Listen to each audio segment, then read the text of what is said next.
Hello everyone, Jesus Freak Friday. Today I'm going to take a story in a little different direction.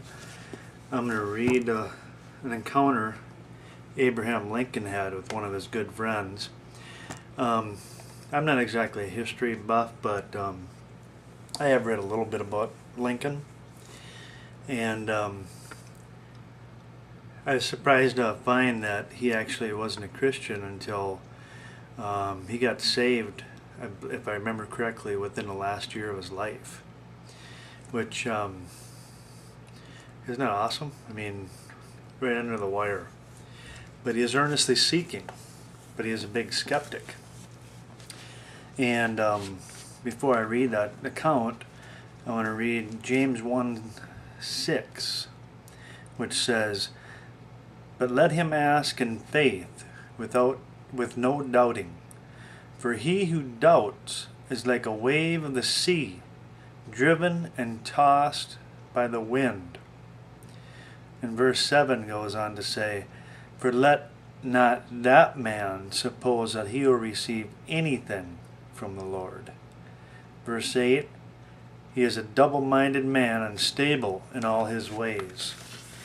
I believe that Abraham Lincoln was a skeptic, but he was earnestly seeking. He wasn't so prideful that he knew it all. He was very humble.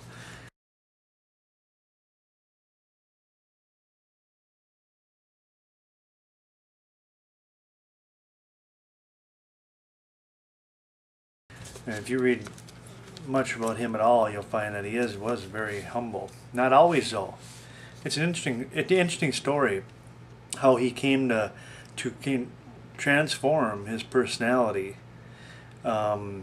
when I forget who it was, but a girl he went out with, I can't remember the remarks she made, but it's very derogatory and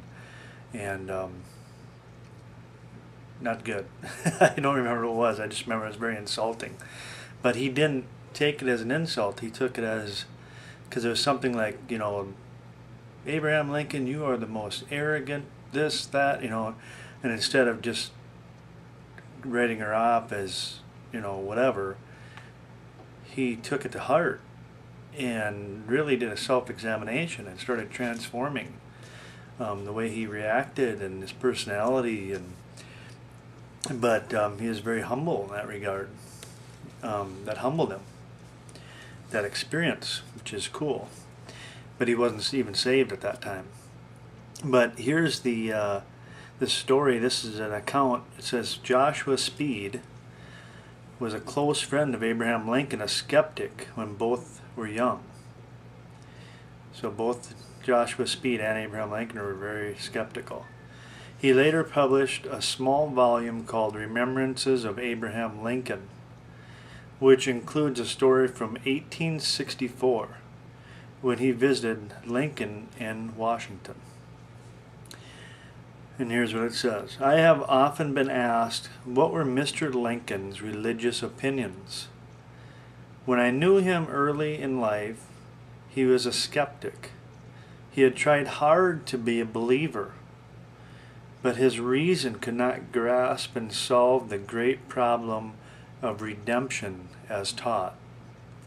He was very cautious never to give expression to any thought or sentiment that would grate harshly upon a Christian's ear. For a sincere Christian, he had great respect."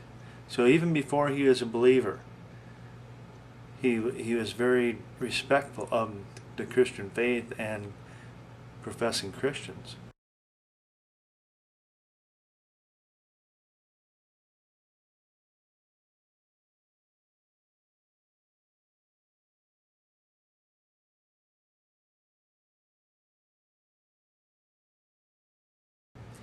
He often said that the most ambitious man might live to see every hope fail, but no Christian could live to see his fail, because fulfillment could only come when life ended, but this was a subject we never discussed.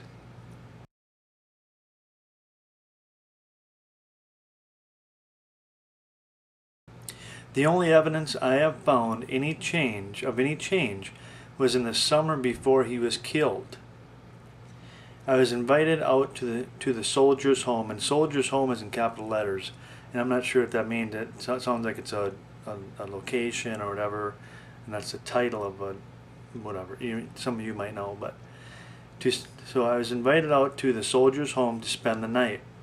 As I entered the room near night, he was sitting near a window, intently reading his Bible. Approaching him, I said, "I am glad to see you so profitably engaged." "Yes," said he, "I am profitably engaged."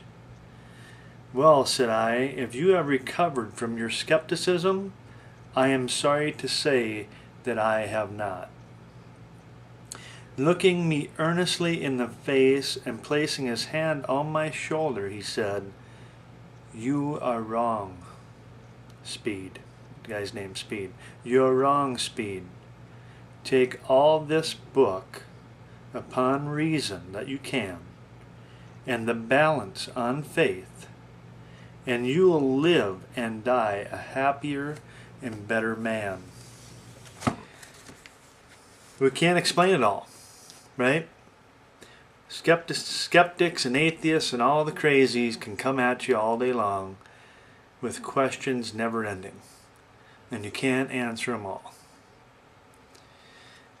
But I think Lincoln gave some outstanding advice when he said, "Take all of this book," referring to the Bible, "upon reason that you can, and the balance, in other words, the rest of it, take it on faith." And you know what?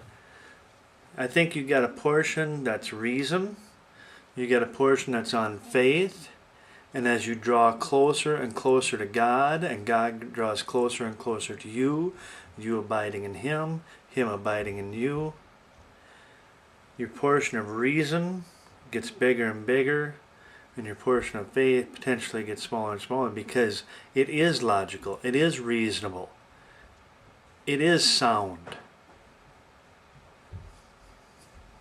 What are your thoughts? God bless you all. See ya.